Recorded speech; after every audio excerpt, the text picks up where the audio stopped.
Bueno, muy buenas tardes para todos. Los saludo otra vez, especialmente si alguno ha apenas llegado. Gracias por estar aquí, por este tiempo que le dedican también a mi Dios. Está bien, porque estos son días santos donde tenemos que aprender a dedicarle, a darle tiempo a nuestro Dios. Y hoy, como ayer, pues espero que alguna palabrita, bien de la celebración eucarística o bien de esta así llamada charla espiritual, pueda quedar ahí en el corazón de todos ustedes y que nos ayude sobre todo a celebrar estos días santos, el Tríduo Pascual, donde celebramos la pasión salvadora y la gloriosa resurrección del Señor Jesús. Los invito a que nos pongamos de pie y, como lo hicimos el día de ayer, supliquemos, invoquemos el Espíritu Santo para que abra nuestras mentes, nuestros corazones, no a la palabra del obispo, no, sino a la acción de Dios, que es lo que más importa. Cantamos juntos. Espíritu Santo, ven, ven. Espíritu Santo, ven, ven.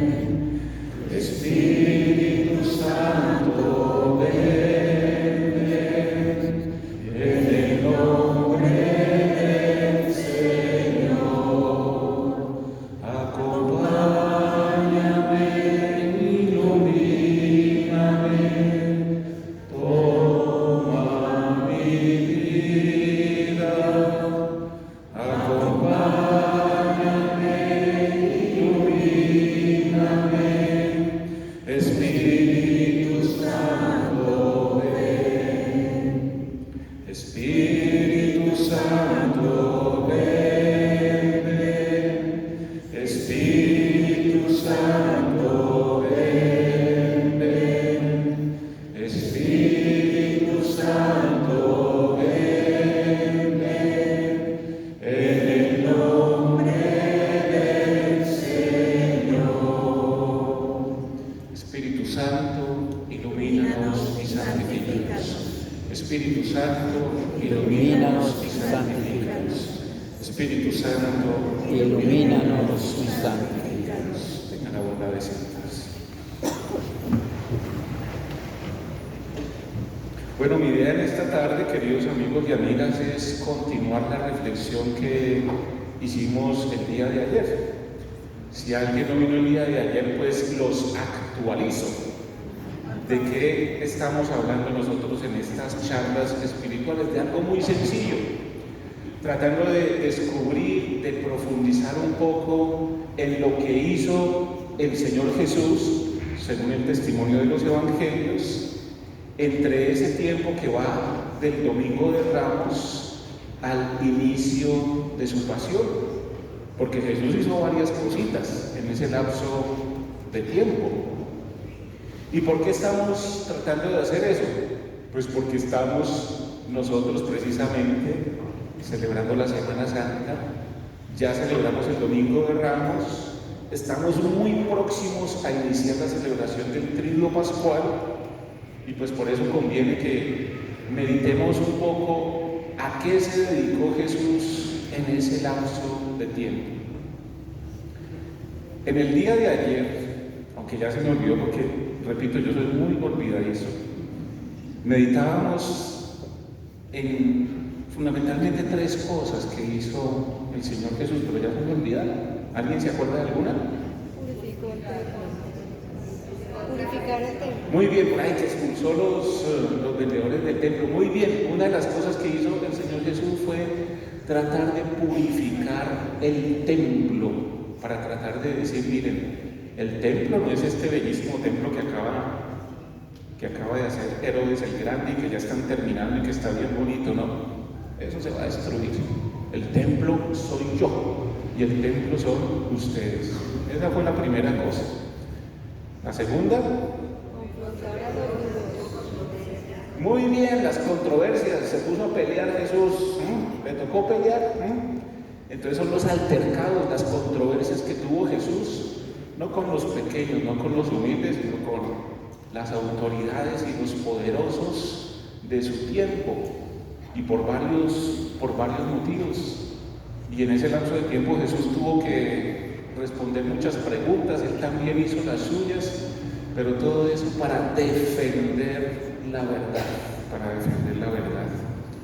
Y lo último que hizo Jesús fue ser maestro, porque claro, ante la incredulidad de Jerusalén, del pueblo de Israel, pues Jesús ofreció sus enseñanzas también.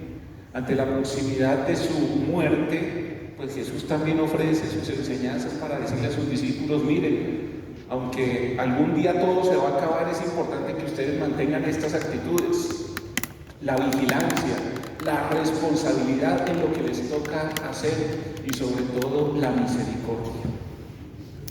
Y terminábamos tomando dos imágenes que aparecen en los evangelios en ese lapso de tiempo, que era el Dios ¿qué?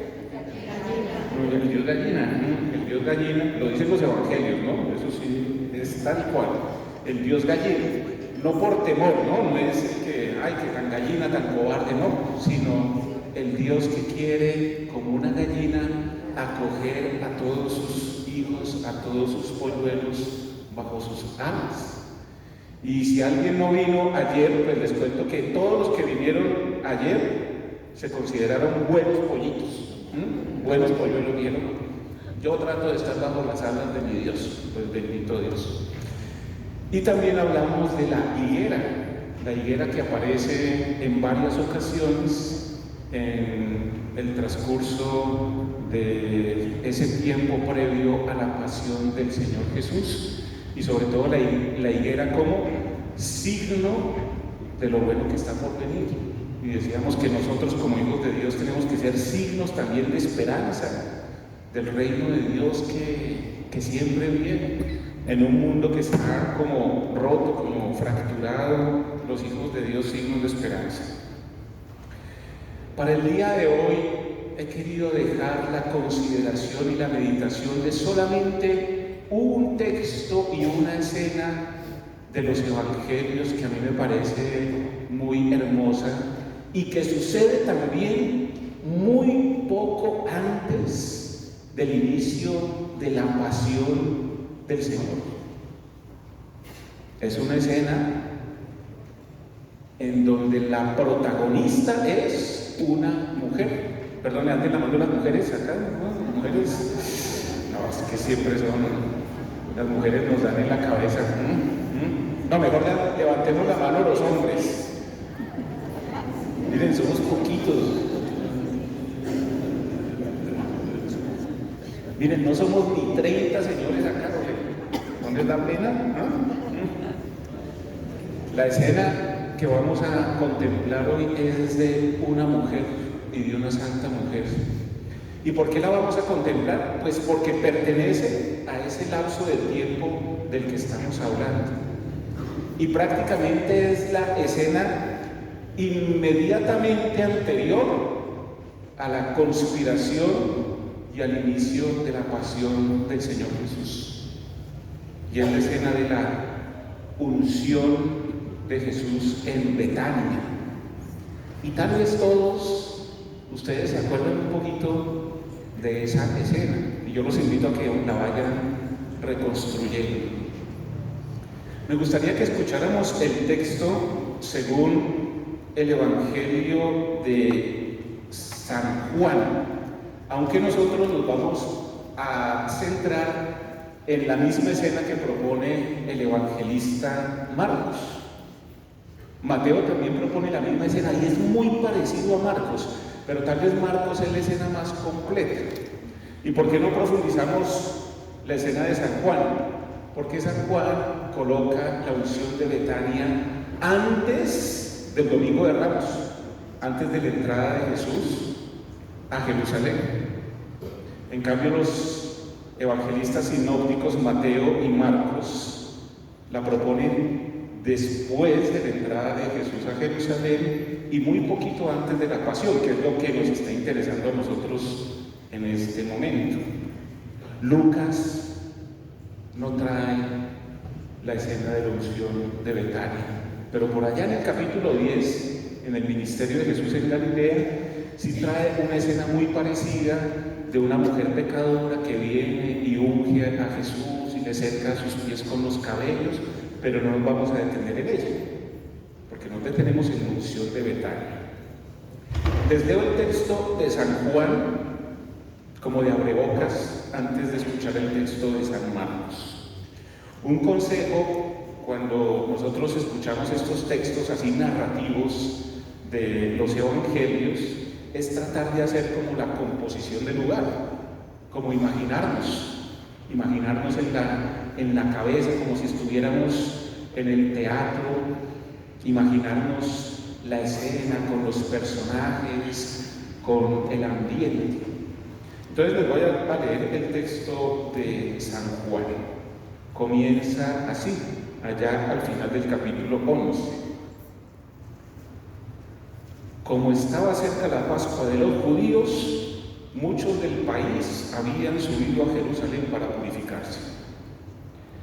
La gente buscaba a Jesús y los que estaban en el templo se preguntaban: ¿qué les parece? ¿No vendrá la fiesta? Los sumos sacerdotes y los fariseos habían dado órdenes de que si alguno sabía dónde estar, lo notificara para detenerle. Como diciendo, Jesús tenía ya orden de captura, circular roja de la Interpol de su tiempo. Y aquí viene el texto de la unción. 6 días antes de la Pascua, Jesús se fue a Betania, donde estaba Lázaro, a quien Jesús había resucitado de entre los muertos. Allí le prepararon una cena. Marta servía, y Lázaro era uno de los que estaban con él a la mesa. Entonces María, tomando una libra de perfume de nardo puro, muy caro, ungió los pies de Jesús y los secó con sus cabellos. La casa se llenó del olor del perfume. Comentó entonces Judas Iscariote, uno de los discípulos, el que lo había de entregar: ¿por qué no se ha vendido este perfume por 300 denarios y se ha dado a los pobres? Pero no decía esto porque le preocuparan los pobres, sino porque era ladrón. Y como tenía la bolsa, se llevaba lo que echaban en ella. Era corrupto. Jesús dijo: déjala, que lo guarde para el día de mi sepultura, porque pobres siempre tendréis con vosotros, pero a mí no siempre me tendréis. Palabra de Dios. Bueno, ¿sí se lo imaginaron un poquito?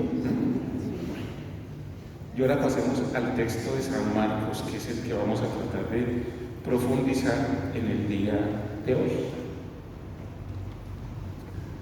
Capítulo 14. Faltaban 2 días para la Pascua y los ázimos. Los sumos sacerdotes y los escribas buscaban cómo prender a Jesús con engaño y matarlo.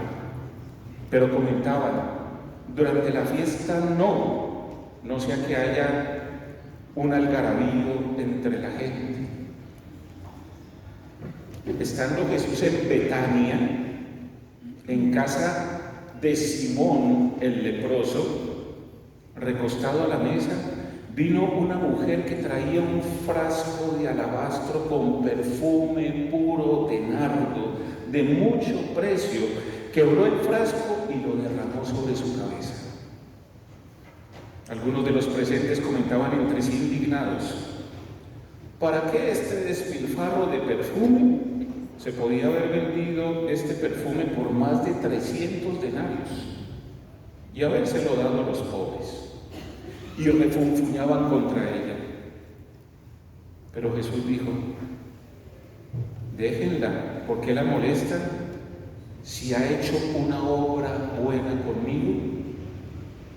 Porque pobres tendrán siempre con ustedes y podrán hacerle bien cuando quieran, pero a mí no siempre me tendrán. Ella ha hecho lo que ha podido. Se ha anticipado a embalsamar mi cuerpo para el entierro. Yo les aseguro que donde quiera que se proclame la buena nueva en el mundo entero, se hablará también de lo que ésta ha hecho para que su recuerdo perdure. Y entonces Judas Iscariote, uno de los 12, se fue donde los sumos sacerdotes para entregárselo. Al oírlo ellos se alegraron y prometieron darle dinero. A partir de entonces anduvo buscando el momento oportuno para entregarlo. Palabra de Dios. Bueno, también se imaginaron ese texto.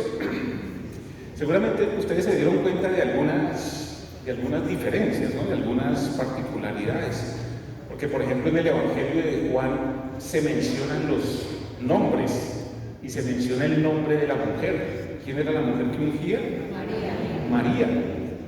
En Marcos no se sabe quién fue la mujer, pero sí coinciden en el mismo lugar, la pequeña aldea y la pequeña ciudad de Betania.